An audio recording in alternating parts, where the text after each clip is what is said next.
बढ़ रहा है। इन तमाम बातों का जिक्र सीएम योगी आदित्यनाथ कर रहे थे। और अब बढ़ते आगे, इस 2026 के पहले ऑर्बिटल मिशन की लॉन्चिंग सफलतापूर्वक हो गई है, लेकिन सैटेलाइट तैनात नहीं हो सकी है। ये बड़ी खबर। पीएसएलवी C-62 रॉकेट श्रीहरिकोटा से लॉन्च किया गया था।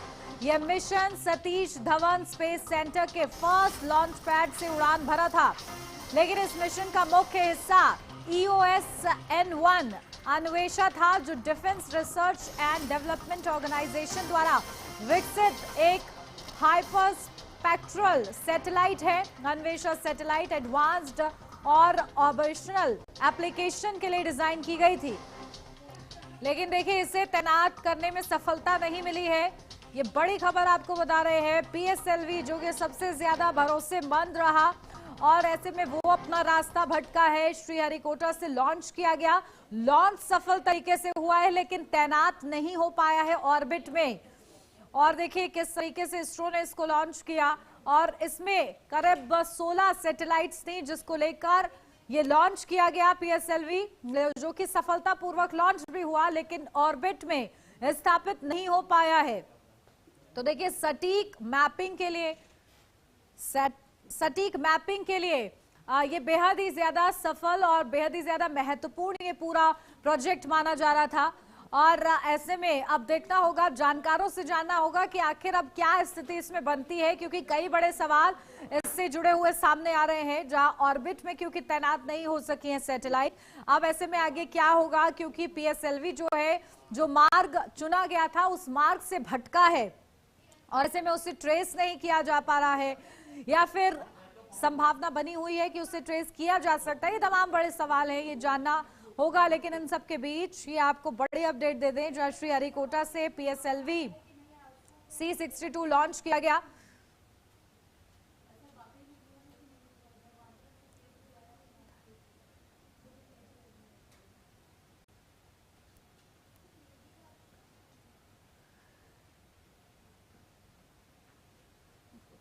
ठीक है, चलिए हमारे साथ बेहद ही खास मेहमान प्रेरणा चंद्रा जी हमारे साथ जुड़ गए हैं। प्रेरणा जी, बहुत स्वागत आपका। और देखिए आज सवाल आपसे ये, क्योंकि बेहद ही अहम हो जाता है कि अब साल का पहला मिशन था, और देखिए पीएसएलवी जो कि सबसे ज्यादा भरोसेमंद जाना जाता है, चंद्रयान-1 हो या फिर मंगलयान हो, इसमें किस तरीके से अपनी महत्वपूर्ण भूमिका निभाई, लेकिन अब रास्ता भटक गया है, कैसे समझे इसे? जी मैम, पीएसएलवी की अगर बात करें तो वर्क सबसे ज्यादा पावर हाउस कहलाने वाला और डिपेंडेबल इंडिया का जो है वो सैटेलाइट है, और 64th इसकी जो है ये फ्लाइट थी। तो डेफिनेटली अभी जिस तरह से इसरो के अपडेट्स आ रहे हैं कि हम अपनी जो ट्रेजेक्टरी पे नहीं पहुंच पाए हैं, और फिलहाल के लिए मिशन की जो है कोई भी अपडेट जो है वो हमारे पास अभी फिलहाल के लिए तो नहीं है। बड़ा मिशन डेफिनेटली है, और जिस तरीके का इस मिशन को जो प्लान किया गया है वो एक बहुत बड़ी बात है। साल के शुरू होने पे ही इतनी बड़ी एक डेवलपमेंट जो है वो कंट्री की होने जा रही है, क्योंकि ये सिर्फ देश की सुरक्षा के लिए नहीं बल्कि मौसम और खेती के लिहाजे से भी जो है बहुत एक इम्पोर्टेंट मिशन जो है रहने वाला है।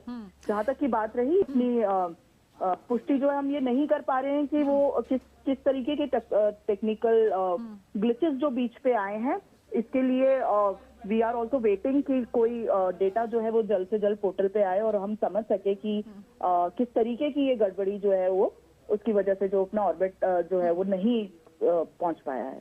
बिल्कुल। प्रेरणा जी, देखिए एक स्पेस साइंटिस्ट होने के नाते आप बेहतर तरीके से समझा जा सकती हैं कि आखिर क्या उम्मीद रखी जाए कि इसे ट्रेस किया जा सकता है दोबारा से, या फिर ये अब मार्ग भटक चुका है और इसमें जो 16 सैटेलाइट्स लोड थी आखिर उनका क्या होगा? देखिए, अगर मैम जिस तरह से अगर ट्रेजेक्टरी और ये इसके जानकारी तो हमें इसरो के द्वारा ही प्राप्त हो पाएगी कि किस तरीके से हम उसको ट्रैक कर पा रहे हैं या क्या उसका वो है। अगर हमें इंफॉर्मेशन मिली कि ट्रेजेक्टरी जो है ट्रेस हो गई है तो उसकी सफलता उसी बात पर निर्भर करेगी। नहीं तो जल्द ही हमें ये अपडेट जो है इसरो के पोर्टल के थ्रू हमें मिल जाएगा कि ये मिशन फेल रहा है या पार्शली हम इसको जो है सक्सेसफुल माने, क्योंकि जब तक कोई हमें डेटा नहीं मिलेगा कि वो ऑर्बिट में पहुंचा है, इस पे कुछ भी कहना मुश्किल होगा।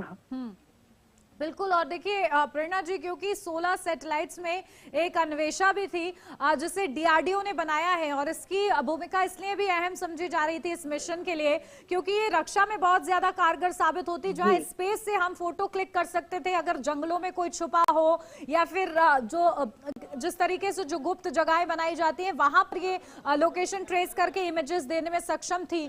तो ये एक बड़ा मिशन समझा जा रहा था।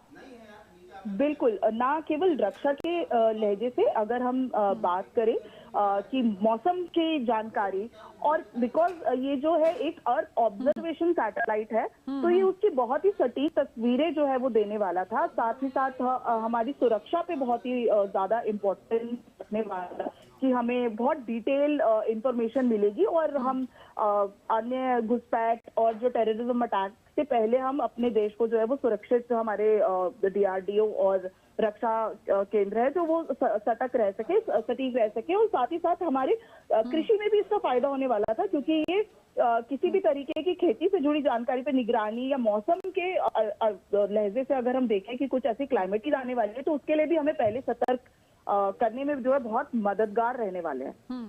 ठीक है प्रेरणा जी, बहुत शुक्रिया आपका इतनी महत्वपूर्ण जानकारी हमारे दर्शकों तक पहुंचाने के लिए। और अब बढ़ेंगे आगे। यूपी भीषण सर्दी का सितम जारी है।